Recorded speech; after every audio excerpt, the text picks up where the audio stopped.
জয় নিতাই, জয় শ্রী রাধেশ্যাম। ভগবান শ্রীকৃষ্ণের অনেকগুলো ছোট ছোট কাহিনী আমরা শ্রবণ করেছি। আমরা সবাই জানি ভগবান শ্রীকৃষ্ণের 8 জন প্রধান সখা ছিলেন, শ্রীদাম, সুদাম, দাম, বসুদাম, এরা অনেকেই। তো তার মধ্যে একজন সখার কথা আমরা আজকে আলোচনা করব, যার নাম ছিল মধুমঙ্গল। মধুমঙ্গল ভগবানের প্রিয় সখা। এই মধুমঙ্গলেরই একটা কাহিনী আজ শ্রবণ করাবো। একদিন ভগবান শ্রীকৃষ্ণকে মধুমঙ্গল বলছেন, হে কানা, তোকে একটা কথা বলি। কানা বলছে, বল। বলে, জানিস তোকে সবাই কত ভালোবাসে, আমার মায়েরা সবাই তোকে এত ভালোবাসে যে সবাই তোর পিছনে এক একটা মাখনের বাটি নিয়ে নিয়ে দৌড়ায়, লালা মাখন খা, লালা মাখন খা। আর আমরা একটু মাখন চাইলে কেউ দেয় না। তো তোর পিছনে কেন এত ঘুরে বেড়ায়? তোর সঙ্গে গোপীরা রাস করে, তোকে সবাই কত সম্মান করে, তোকে কত আদর করে। কি কারণ কানা? আমাদেরকে তো সেরকম আদর করে না, আমাদের সঙ্গে গোপীরা রাস করে না, তোকে কেন এত ভালোবাসে? কৃষ্ণ বলছে, আরে আমি তো ঠাকুর, আমি ভগবান, সে কারণে আমাকে সবাই ভালোবাসে। মধুমঙ্গল বলছে, এসব মিথ্যা কথা। কিসের ভগবান? তুই আবার ভগবান কি করে হবি? তুই আমাদের সাথে গাইয়া চড়াস, তুই আমাদের সাথে বনে গিয়ে খেলা করিস, আমরা তোর কাঁধে উঠি, তুইও আমাদের কাঁধে উঠিস, তুই কি করে ভগবান হবি? ভগবান টগবান এগুলো মিথ্যা কথা। কিন্তু কানা বলছে, না না, তুই জানিস না আমি তো ভগবান। কিন্তু মধুমঙ্গল বিশ্বাস করছে না। মধুমঙ্গল বলছে, হ্যাঁ কানা, আমি অত বোকা নই, আমি তোর গোপন কথা কিন্তু বুঝতে পারি, জানতে পারি।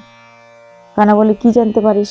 বলে, আরে তোর গোপন যে শক্তি, গোপন যে রহস্য, সেটা হচ্ছে তোর মুরলি। মুরলি বাজিয়ে সবাইকে আকর্ষণ করিস, তোর কাছে মুরলি আছে। তোর মাথায় ময়ূর পাখা, ওই ময়ূর পুচ্ছ দেখে সবাই আকর্ষিত হয়। তোর হলুদ রঙের যে উর্নিটা আছে ওটাই দেখে আকর্ষিত হয়। কোমরে কালো কোমরবন্ধ, এগুলা তোর শক্তি। কানা বলছে, না না, এগুলো আমার শক্তি না, এগুলো তো আমার পোশাক। কিন্তু না, মধুমঙ্গল বলছে, না কানা, আমি জানি এগুলো তো শক্তি। তো হে কানা, তুই তো আমার প্রিয় সখা, কত প্রাণের সখা। এক সখা অন্য সখার জন্য কত কিনা করতে পারে, তো তুই আমার জন্য একটু কিছু করতে পারবি? কানা বলে, কি? বলে, তোর ময়ূর পাখা, এই মুরলি, এই হলুদ রঙের যে উন্নিটা আর কোমরবন্ধ কালো রঙের, এগুলো আমাকে কয়েকদিনের জন্য ধার দে। বলে, কেন? এগুলো দিয়ে তুই কি করবি? বলে, আরে আমিও পরবো, আমি মাথায় ময়ূর পাখা পরবো, কোমরে কালো কটিবন্ধ পরবো, উন্নি পরবো হলুদ রঙের, আর হাতে মুরলি নিয়ে আমিও তোর মতো ঘুরে বেড়াবো। আর সব গোপীরা আমায় ভালোবাসবে, সব গোপীরা আমার সঙ্গে রাস করতে চাইবে, আর মায়েরা সবাই আমাদের পিছনে মাখনের বাটি নিয়ে লালা মাখন খা, এই লালা মাখন খা বলে দৌড়াবে। আহ, কত সুখ, কত আনন্দ। আরে 2 সপ্তাহ হলো দেয় তোর এগুলা পরে আমি একটু আনন্দ ভোগ করি। কানা বলছে, না না, খবরদার, এই চেষ্টাও করবে না আমার এগুলা পরার। আমার এই ময়ূর পঙ্খ, আমার এই কটিবন্ধ, আমার এই পোশাক বহুত ভারী। বলে, হ্যাঁ বহুত ভারী, এগুলা অত হালকা? বলে, না, এগুলা পরা সহজ নয়, এগুলা যদি তুই পরিস না বহুত পিটাই হয়ে যাবে, খুব মার খাবি তুই, খুব অসুবিধায় পড়বি, খুব বিপদে পড়বি। তাই হে সখা, তুই তো আমার প্রিয় বন্ধু, কখনো এগুলো পরার চেষ্টা করিস না, আমি তোকে এগুলো কখনোই দেব না। মধুমঙ্গল বলছে, দিবি না তো কি হয়েছে, আমি সুযোগের অপেক্ষায় থাকবো, যে কোনো দিন পারলে চুরি করে নেব, কিন্তু নেব তো বটেই। এটা আমাদের স্বভাব আছে, ছোট বাচ্চাদেরকে যদি কিছু নিতে বারণ করা হয় তবে সেই জিনিসটার প্রতি আকর্ষণটা অনেক বেশি থাকে। তো মধুমঙ্গলকে যখন বারণ করলেন কৃষ্ণ, মধুমঙ্গলের আকর্ষণটা আরো বেশি গেল, কখন সেগুলা পাবে এই চিন্তা করতে লাগলো।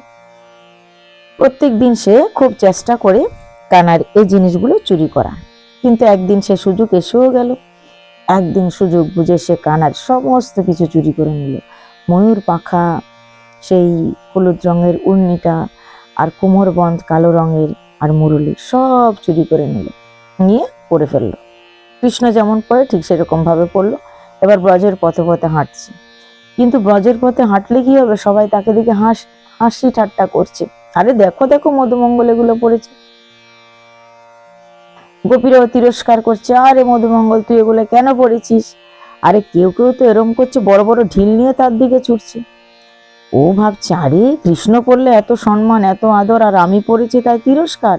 কৃষ্ণ পড়লে মাখনের বাটি নিয়ে ঘুরছে আর আমাকে তিরস্কার করে দূর দূর করে তাড়িয়ে দিচ্ছে। কোনোভাবেই তো বসে আনতে পারছে না। মুরুলি তো বাজাতে জানে না, তবু মুরুলি হাতে হাতে ঘুরছে, আর গোপীরা হেসেই মরে যাচ্ছে। কে বলেছে তোকে এই পাগলের মতো ঘুরতে? কেউ পাগল বলছে, কেউ বোকা বলছে, বিভিন্ন ধরনের করে তাকে উপহাস করছে।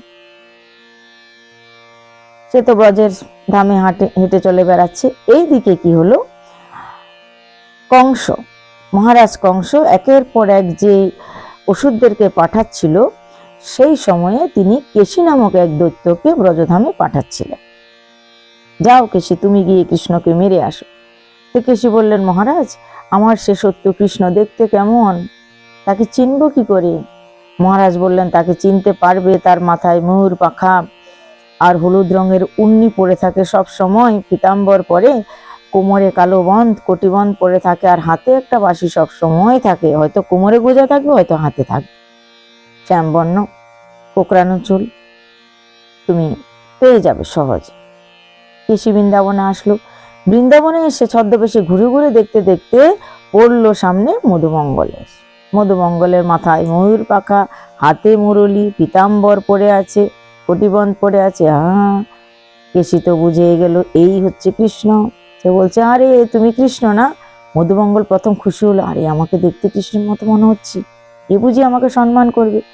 সম্মান তো দূরের কথা, সে তো মারার জন্য তো তারা করছে। মধুমঙ্গল ভাবলো সম্মান করবে একজন ব্যক্তি, কিন্তু সে তো তাকে মেরে ফেলার জন্য খুব তাড়া করলো। খুব দৌড়াতে লাগলো মধুমঙ্গল রুদ্ধশ্বাসে, যখন বুঝতে পারলো তাকে মারার জন্য তাড়া করছে। আর হা কৃষ্ণ বাঁচাও বাঁচাও বাঁচাও বলে খুব চিৎকার করছে, কৃষ্ণ বাঁচাও কৃষ্ণ বাঁচাও। আরে আমি বুঝতে পারিনি তোমার এই কোমরবন্ধ, এই তোমার মুরলি, এই তোমার বংশী, এই তোমার ময়ূরপুচ্ছ এত বেশি ভারী, বুঝতে পারি, এখন আমার প্রাণ সংশয়, সখা বাঁচাও। দৌড়ে আসলেন গোবিন্দ, কৃষ্ণ দৌড়ে আসলো আর মধুমঙ্গলের সামনে দাঁড়িয়ে। এর পরের ইতিহাস আমরা সবাই জানি। কেশীর সঙ্গে ভগবান শ্রীকৃষ্ণের অনেক যুদ্ধ হলো, আর এই কেশীকে ভগবান শ্রীকৃষ্ণ উদ্ধার করলেন। যে ঘাটে কেশীর মৃত্যু হলো সেই ঘাট এখনো কেশী ঘাট নামে আমরা সবাই জানি, সেই স্থানটা কেশী ঘাট নামে সবার কাছে পরিচিত। তো অভিপ্রায় হলো এটা, ভগবান শ্রীকৃষ্ণ শাস্তে যেও না। ভগবান শ্রীকৃষ্ণের লীলা হচ্ছে স্মরণীয়, কৃষ্ণ লীলা স্মরণীয়, রামলীলা করণীয়। তাই ভগবান শ্রীকৃষ্ণের যত লীলা আছে এগুলো স্মরণ করো, মনন করো, চিন্তন করো, দেহে সুখ পাবে, চিত্তে সুখ পাবে, মনে আনন্দ হবে, আর পরম ধামের দিকে অগ্রসর হতে তোমার সুবিধা হবে। কিন্তু ভগবান শ্রীকৃষ্ণ যা করে গেছে সেই সমস্ত কিছু করার চেষ্টা করলেই বিপদ হবে। তাই প্রতিষ্ঠা, মান, সম্মান এগুলো ইচ্ছা করে পাওয়া যায় না, পেতে চেয়েও না। কিন্তু যদি তোমাকে কেউ ইচ্ছা করে মান সম্মান প্রতিষ্ঠা দিয়েই থাকে, সেটা তোমার প্রারব্ধ, ভাগ্য, গুরু কৃপা। কিন্তু নিজে জোর করে এগুলা যদি পাওয়ার চেষ্টা করো, পরিণাম ফল খুবই খারাপ হবে। দুঃখ তোমায় ঘিরে ধরবে, অপমান তোমায় গ্রাস করবে, সবার কাছে হাসির পাত্র হবে। তাই নিষ্কামভাবে কর্ম করো, নিষ্কামভাবে কর্ম করে সৎভাবে জীবনযাপন করলে সেখানে তোমার সম্মান অবশ্যই তুমি পাবে। নিষ্কামভাবে ভক্তি করো, তবে সেখানে তুমি তোমার সম্মান অবশ্যই পাবে। লোকের ভালো করার চেষ্টা করো, সেখানে তুমি তোমার সম্মান অবশ্যই পাবে। কিন্তু সম্মানটাকে পাওয়ার জন্য লালায়িত হইও না। পাওয়ার জন্য যদি লালায়িত হও, সম্মান পাওয়ার জন্য ইচ্ছা থাকে মনে, তবে তোমার দুঃখ আর দুর্দশার সীমা থাকবে। ভগবান শ্রীকৃষ্ণ এগুলো আমাদের শিক্ষা দিচ্ছেন। এই ছোট ছোট লীলার মাধ্যমে তিনি আমাদের জীবনের বড় থেকে বড় শিক্ষা প্রদান করে গেছেন। আজ এই পর্যন্ত, আগামী দিন আবার দেখা হবে। জয় নিতাই, জয় শ্রী রাধেশ্যাম।